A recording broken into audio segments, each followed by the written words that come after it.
এটাই হচ্ছে লামাগাঁও, আর পুরো স্কোয়াশ ভর্তি। আর এটা হচ্ছে স্কোয়াশের বাগান। এটা হচ্ছে লামাগাঁওয়ের ইয়াসক হোমস্টে। জায়গাটা খুব ভালো, পুরো একটা ফার্ম টাইপের। এটা হচ্ছে শামসু শেরপা ভিউ পয়েন্ট। আর মজার ব্যাপার হচ্ছে আমরাই এটা ইনাগুরেট করব। রাস্তাটা ভালোই ছিল, একটু ভাঙাচোরা ছিল। এখন যাচ্ছি গাটেখোলা ঝর্ণার পথে। এই প্যাঙ্গোলিনের গর্তটা প্যাঙ্গোলিন একটুকুনি খোঁড়ার চেষ্টা করেছে, তারপর আর খোঁড়েনি। বাইরে থেকে দেখে তো কিছু মনে হচ্ছিল না, কিন্তু ভিতরে এসে জানতে পারলাম যে এটা প্রায় 400 বছরের পুরনো।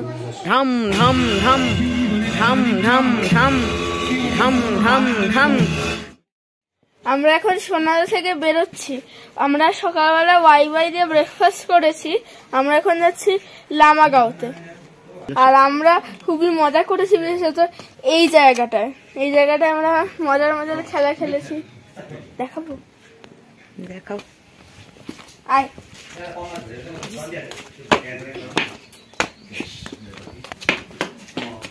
যা যা।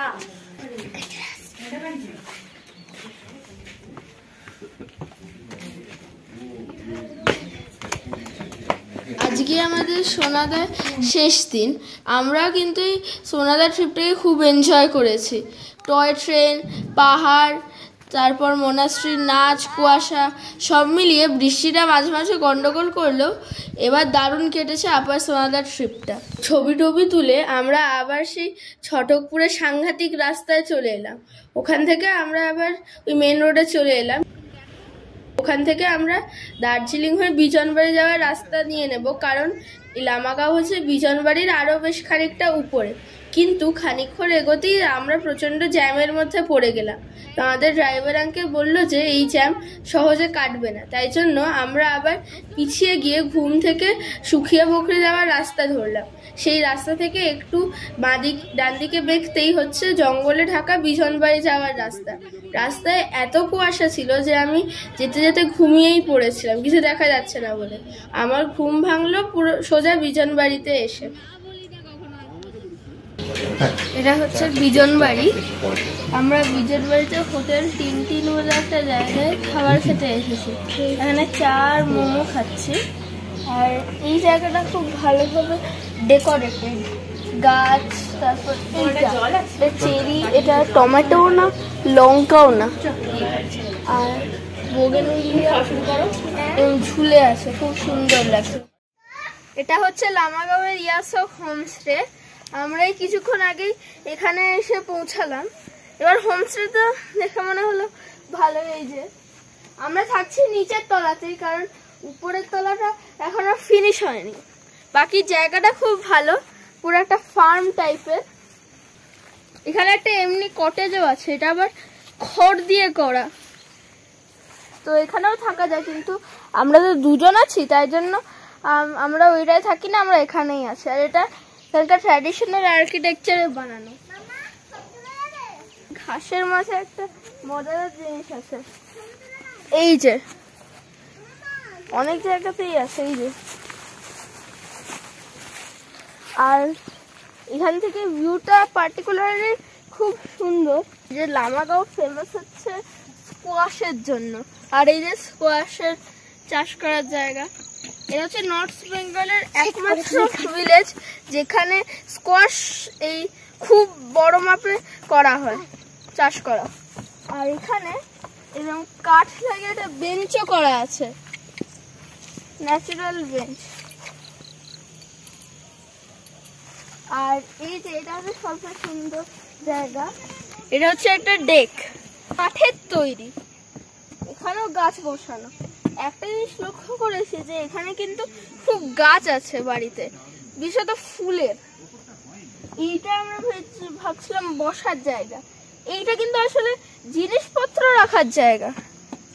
কনফিউশন হয়ে গেছিল, মাত্র এটা বসতে যাচ্ছিল। আর সামনে থেকে ভিউ অসাধারণ, ওইখান থেকে অনেকগুলো শহর দেখা যাচ্ছে। এই যে পুরো নিচে যে মাচাগুলো দেখা যাচ্ছে, ওইগুলো পুরো স্কোয়াশ।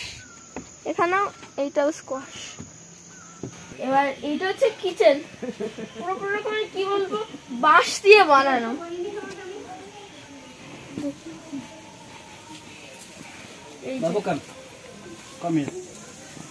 ভিতরটা এটা হচ্ছে কাঠের তৈরি ন্যাচারাল সিঁড়ি।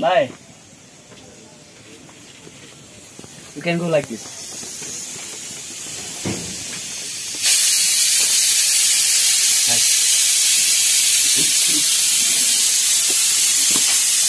আর এখানে রান্না হচ্ছে উনুনে পাটকাঠি দিয়ে। Come here.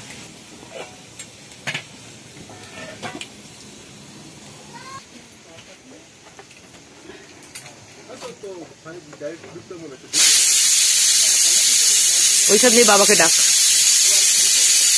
ডাক বাবাকে। আরেকটা পা উপরে দে। হ্যাঁ ব্যাস, দুটো পা একসাথে। বাবা, এখানে একটা মডার্ন কিচেনও আছে ট্র্যাডিশনালের সঙ্গে সঙ্গে। তো আমার তো ট্র্যাডিশনালটাই বেশি ভালো লাগে, ওটা বেশি মজাদার।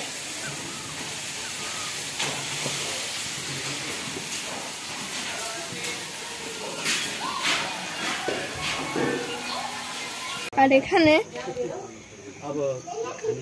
এরকম বাঁশের প্ল্যাটফর্ম করে তার উপর ফুলের গাছ লাগানো আছে। আর আমরা এখন ভিলেজের ভিউটা দেখতে এসে গেছি। এইটাই হচ্ছে লামাগাঁও, আর পুরো স্কোয়াশ ভর্তি। পুরোটা হচ্ছে সিঙ্গালীলা রেঞ্জ। সিঙ্গালীলা রেঞ্জ হচ্ছে রেড এন্ডেঞ্জার রেড পান্ডার ন্যাচারাল হ্যাবিট্যাট, তাই জন্য এটা খুব বিখ্যাত।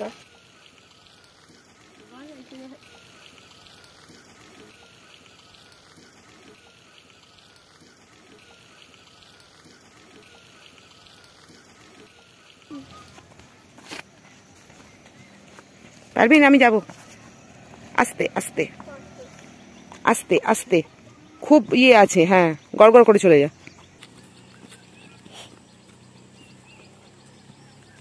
আর এটা হচ্ছে স্কোয়াশের বাগান।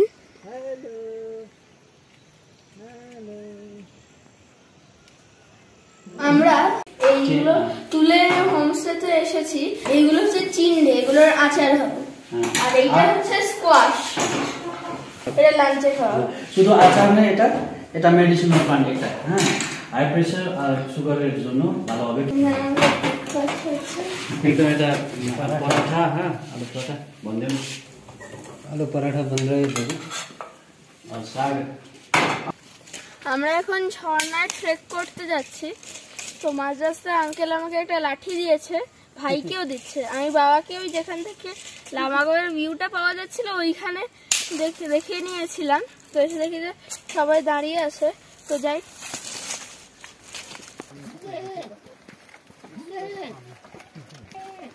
হোমস্টে থেকে আমরা স্কোয়াশের ক্ষেতের মধ্যে দিয়ে লামাগাঁওয়ের বাজারে এলাম।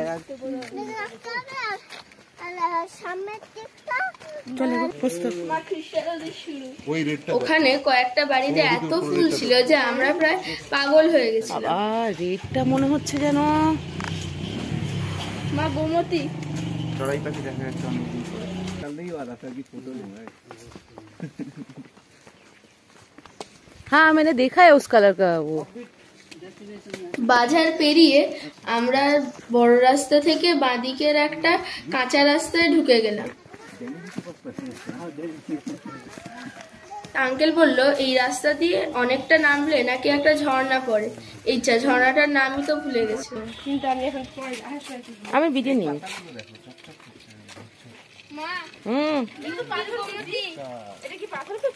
হ্যাঁ হ্যাঁ, কি বলে এটাকে যেন, ক্যালেঞ্চো। আমরা এখন যাচ্ছি গাটেখোলা ঝর্ণার পথে। আমি আঙ্কেলের সঙ্গে যাচ্ছি। ঠিক আছে। আর ওই যে ওখানে যে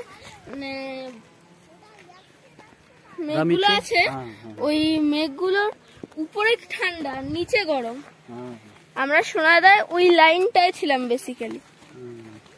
আর ও যে আছে ওটা, ওইখানে রেড পান্ডা পাওয়া যাবে। রেড পান্ডা আর বিয়ার পাওয়া যাবে। প্রথমে মনে হয়েছিল যে রাস্তাটা বোধহয় প্লেন, কিন্তু কিছুক্ষণ যাওয়ার পর দেখলাম যে রাস্তাটা সোজা পাহাড়ের ধার বেয়ে নিচে নেমে গেছে। বাবারা বলছিল যে এই রাস্তা দিয়ে আবার আমরা উঠতে পারবো তো আসার সময়। যে রাস্তাটা পুরোটা এলাম সেটা কিন্তু একজন মানুষের বানানো, এত বড় রাস্তাটা। हम बनाया 2000 से लिया और ये रास्ता कहाँ से कहाँ तक है? यहाँ सब এই এত লম্বা রাস্তাটা একজন লোকেরই বানানো। रास्ता এই রাস্তাটা বানাতে প্রায় 3 বছর লেগেছে আর লাখ 3 টাকা খরচা হয়েছে। এখনো রাস্তা পুরোটা শেষ হয়নি, মানে এখনো হোমস্টে মানে বাড়ি অব্দি গাড়ি আসতে পারে না, কিন্তু উনি এই পার্টটা খুব তাড়াতাড়ি শেষ করে ফেলবেন। আমার এই প্রথম একজনের সাথে আলাপ হলো যিনি একা একটা গোটা লম্বা রাস্তা বানিয়েছে।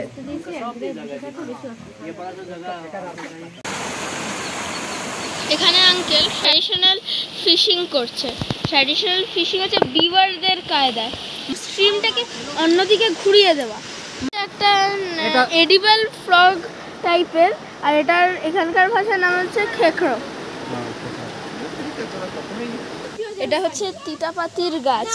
এর ইউনিক ব্যাপারটা হলো যে এখানকার লোকেরা ছিপ অথবা জালের ইউজ করে না মাছ ধরার সময়, এই তিতাপাতির ইউজ করে। তিতাপাতিটাকে প্রথমে এরকম ড্যাম বানিয়ে যেরকম দেখালাম ওই উপরের ওই জায়গাটা ওরকম ছেড়ে দেয়, এবার ওই তিতাপাতিটা মাছকে সেন্সলেস করে দেয়, তো হাতের মধ্যে এসে যায় আর ধরে নেয়। খোলায় আমরা শুধু একটা ব্যাঙাচিই পেয়েছিলাম, আর কোনো মাছ পাইনি। কিন্তু আসার সময় আঙ্কেল আমাদের নানা রকম জড়িবুটি দেখাতে লাগলেন। এগুলো সবই হার্বস আর এগুলো সবই মেডিসিনাল প্রপার্টি আছে, মানে ওষুধ তৈরিতে ইউজ করা হয়। আঙ্কেল আমাদের বলেও দিলেন কোনটা কি ওষুধ কোনটা কি রোগ সারাতে ইউজ করা হয়। আমরা আবার আসার সময় সেই রাস্তা দিয়ে কোনো রকমে উঠে এলাম রেস্ট নিতে নিতে। এসে যখন লাঞ্চ টাঞ্চ করে বসলাম তখন বিকেল হয়ে এসেছে, চারদিক অন্ধকার করে এসেছে, তার মধ্যে হোমস্টের লাইটগুলো জ্বলে উঠলো। দেখতে মন্দ লাগছিল না, কিন্তু সবচেয়ে ভালো লাগছিল দূরের পাহাড়ে দার্জিলিং শহরের আলোগুলো।